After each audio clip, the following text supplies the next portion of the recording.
ടൊവിനോ തോമസിന് ഐക്യദാർഢ്യവുമായി DYFI Irinjalakuda block committee പ്രവർത്തകർ പ്രകടനമായി എത്തിയാണ് നടനെ പിന്തുണ പ്രഖ്യാപിച്ചത്. ഡൽഹി സമരത്തെ പിന്തുണച്ചതിന്റെ പേരിൽ യുവമോർച്ച പ്രവർത്തകർ ടൊവിനോയുടെ വീടിന് മുന്നിലെത്തി പ്രതിഷേധിച്ചിരുന്നു. ഡൽഹി സമരത്തിന് പിന്തുണ പ്രഖ്യാപിച്ച് ഡിവൈഎഫ്ഐ നടത്തിയ മാർച്ചിൽ ഗുരുവായൂരിൽ നേരിയ സംഘർഷം. വിവരങ്ങളുമായി ലെവിൻ ചേരുന്നുണ്ട്. ലെവിൻ, ടൊവിനോ വലിയ രീതിയിലൊരു സപ്പോർട്ടാണ് CJP നൽകിയത്. അതിൽ യുവമോർച്ചയുടെ ഒരു പ്രതിഷേധം നമ്മൾ കണ്ടതാണ്. ഇപ്പോഴിതാ ഗുരുവായൂർ ഒരു സംഘർഷം എന്നൊരു വാർത്ത കൂടി വരുന്നുണ്ട്.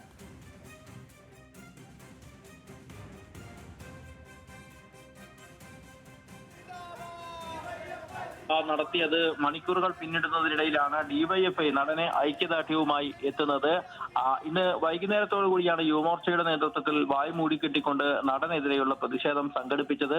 മറ്റ് കേരളത്തിൽ നടക്കുന്ന വിഷയങ്ങളിൽ പ്രതികരിക്കാത്ത നടൻ ഡൽഹിയിൽ നടക്കുന്ന സമരത്തെ പിന്തുണച്ചത് ദേശവിരുദ്ധ നടപടി എന്നാരോപിച്ചായിരുന്നു യുവമോർച്ചയുടെ പ്രതിഷേധം. ഇതിനിടയിലാണ് ഡിവൈഎഫ്ഐ നടന് പിന്തുണയുമായി എത്തുന്നത്.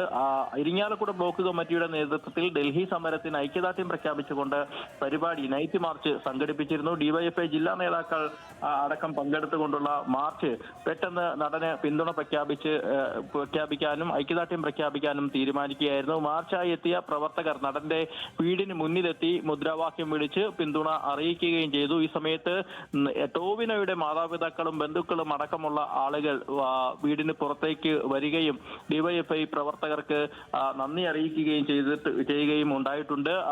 ഏതായാലും ടോവിനോയെ സംബന്ധിച്ചുകൊണ്ട് ഡൽഹി സമരത്തിന് പിന്തുണ പ്രഖ്യാപിച്ചുകൊണ്ട് സോഷ്യൽ മീഡിയ പോസ്റ്റ് ചെയ്തതിന് പിന്നാലെയാണ് യുവമോർച്ചയുടെ പ്രതിഷേധമുണ്ടായത്. അതിന് തൊട്ട് പിന്നാലെ തന്നെ നടനെ ഐക്യദാർഢ്യം പ്രഖ്യാപിച്ച് ഡിവൈഎഫ്ഐ രംഗത്തെത്തുകയായിരുന്നു. ഡൽഹി സമരത്തെ പിന്തുണച്ച് ഗുരുവായൂരിലും ഡിവൈഎഫ്ഐയുടെ നേതൃത്വത്തിൽ മാർച്ച് സംഘടിപ്പിച്ചു. റെയിൽവേ സ്റ്റേഷനിലേക്ക് നടത്തിയ മാർച്ചിൽ പോലീസ് ബാരിക്കേഡ് ഉയർത്തി തടയുകയും പ്രവർത്തകർ ബാരിക്കേഡ് മറികടന്ന് മുന്നോട്ട് പോകാൻ ശ്രമിക്കുമ്പോൾ പോലീസുമായി നേരിയ ഉന്തും തള്ളും ഉണ്ടാവുകയുമായിരുന്നു. ഏതായാലും ഡിവൈഎഫ്ഐയുടെ അടക്കം നേതൃത്വത്തിൽ യൂത്ത് കോൺഗ്രസ് അടക്കം സംഘടനകൾ ജില്ലയുടെ വിവിധ ഭാഗങ്ങളിലായി ഈ പ്രതിഷേധത്തെ ഏറ്റെടുത്തുകൊണ്ട് തെരുവുകളിലേക്ക് ഇറങ്ങുന്നതാണ് നമുക്ക് കാണാൻ കഴിഞ്ഞിട്ടുള്ളത്. നാളെയും വിദ്യാർത്ഥി സംഘടനകളും യുവജന സംഘടനകളും തൃശ്ശൂരിൽ അടക്കം വിവിധ സ്ഥലങ്ങളിലായി ഈ പ്രതിഷേധത്തിൽ പങ്കാളികളാകും. ഒപ്പം ഡൽഹിയിൽ നടക്കുന്ന സമരത്തിന് പിന്തുണയും ഐക്യദാർഢ്യവുമായി തെരുവുകളിലേക്ക് ഇറങ്ങുമെന്ന് തന്നെയാണ് അറിയിച്ചിട്ടുള്ളത്.